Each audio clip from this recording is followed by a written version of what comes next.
Hey everybody, it is late at night and I am Norman. Tonight I'm going to do an unboxing and a review of the Timex Marlin Reissue Black dial. And in honor of this video, I am wearing the Timex Marlin Reissue Silver dial. Such a great little watch.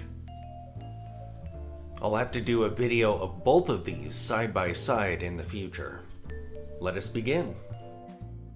Alright, so I have flipped the camera around and let's unbox the Black dial Marlin Reissue. Here's the box that it came in. Let me just slip this sleeve off here. Timex. I'll get this out of the way.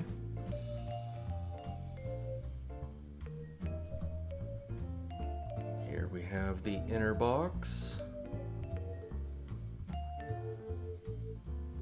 Not bad.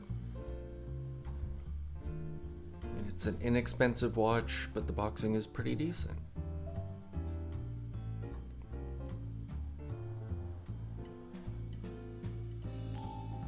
And we have another box inside that box.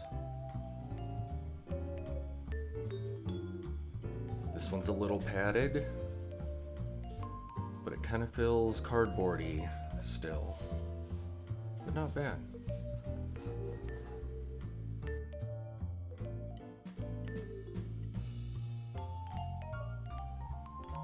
Okay, so here's the inside box.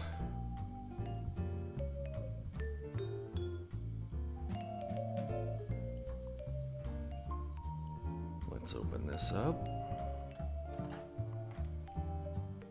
Okay. Oh.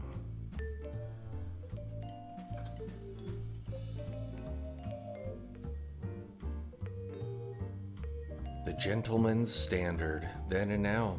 The reissue of a 1960s timepiece pairs the purity, precision, and pleasure of a hand-wound mechanical movement with the timeless sophistication of a sleek style. I like it.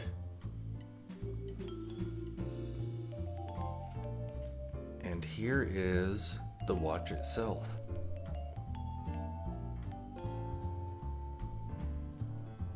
Slip it out of here.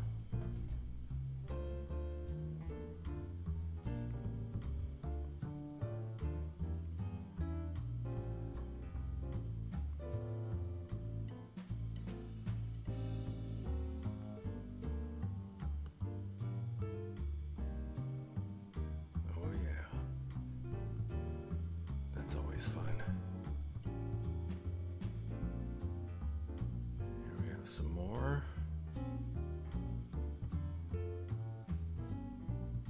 Peel that off. Nice.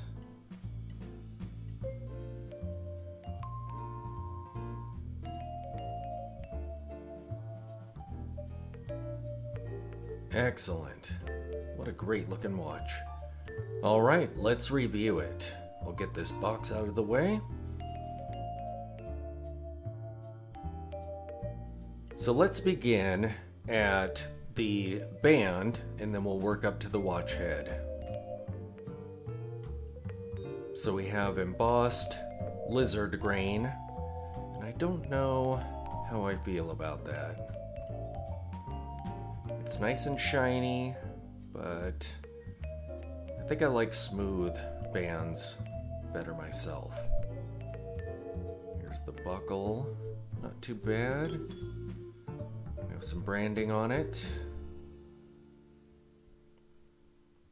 It's a pretty cool shape. I like how it's kind of rounded and kind of square. That's pretty cool. Flip it over.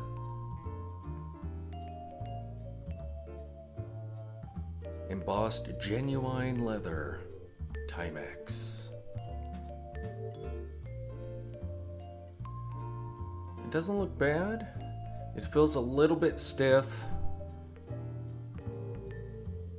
The underside is kind of suede-ish.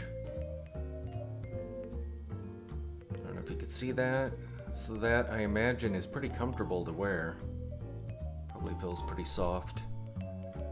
But it is a bit stiff, so I think once it's broken in, this might not be a bad band on this, actually. Alright, so we'll move up closer to the watch. We have 18mm lugs. They are drilled, which is always nice. When I was changing the band on my Palliot, that doesn't have drilled lugs, and I was reminded of just how handy drilled lugs really are. That was actually a pain to get those spring bars out of there. Not sure why.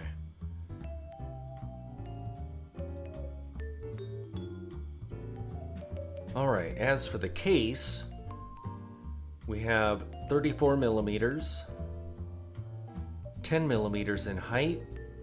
It is stainless steel,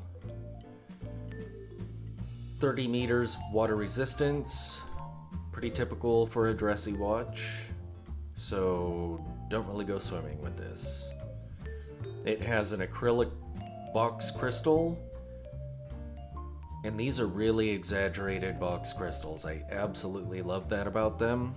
They are really tall.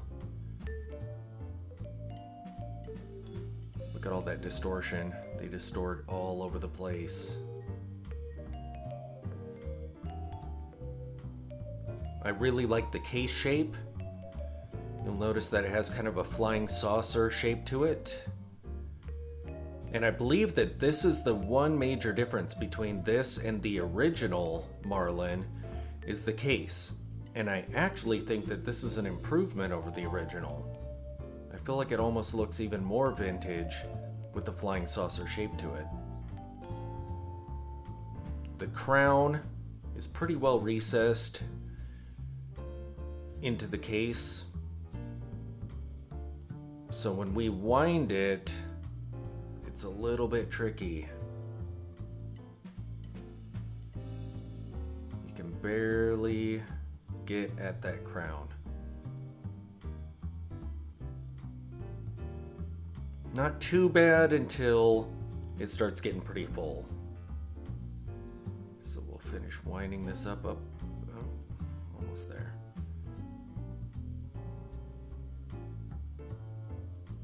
But the winding action isn't too bad. It doesn't feel grainy or anything.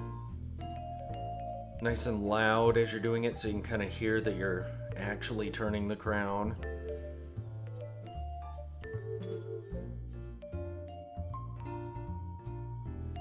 So now let's look at the dial. It's a black dial, and it kind of has a sunburst to it. You can kind of see the light playing off of that. Let's clear up this crystal a little.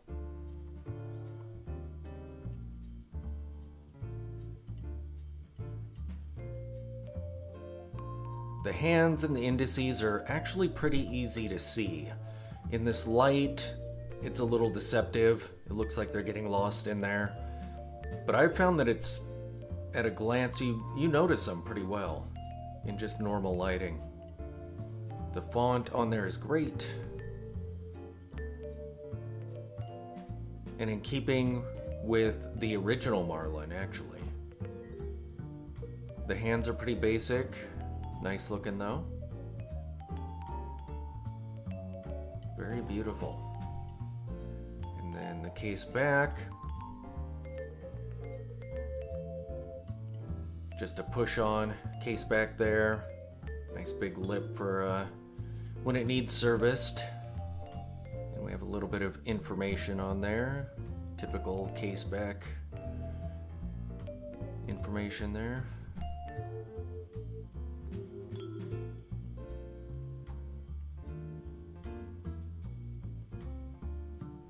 Marlin Reissue. Alright, let's put this thing on the wrist and see what it looks like. Here is the Marlin on my 7-inch wrist. So even though it's really small, at 34 millimeters. It doesn't look bad at all, I don't think. I will say that at this size, the band ends up looking kind of large, at least on the silver dial with my Shell Cordovan band. Sometimes it almost looks misproportionately large to the small case. But the case to my wrist, not bad at all, I don't think. But I don't mind vintage size watches. I like smaller watches. And that band actually doesn't look too bad either. It's really long, however. I mean, it comes all the way over here on my wrist. So I'll probably be replacing this with a shorter, semi-glossy Shell Cordovan band. Looks really good though. I like it.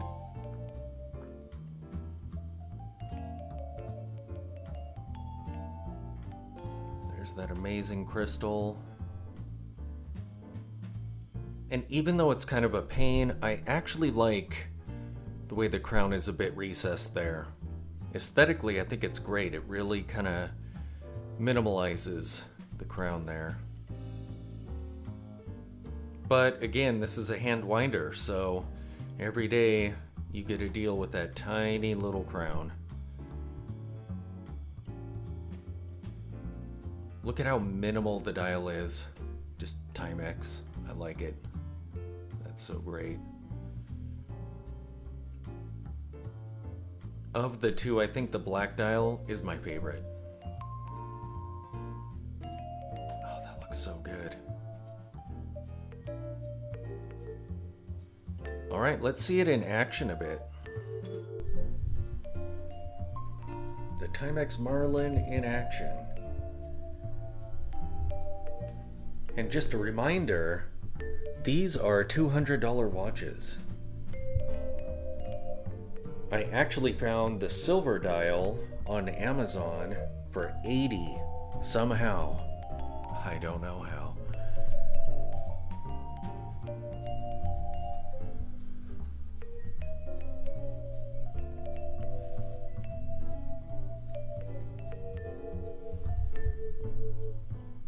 What a cool watch.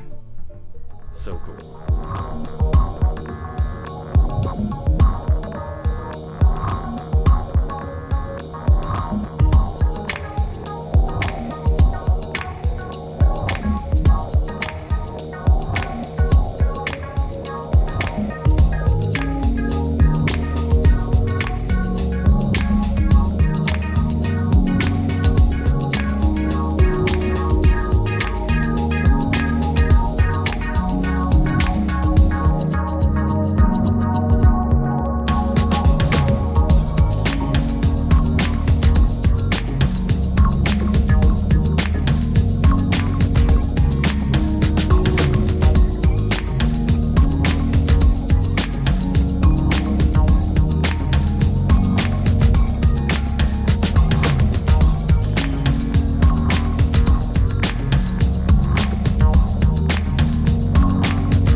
So there you have it, the Timex Marlin Reissue with a black dial.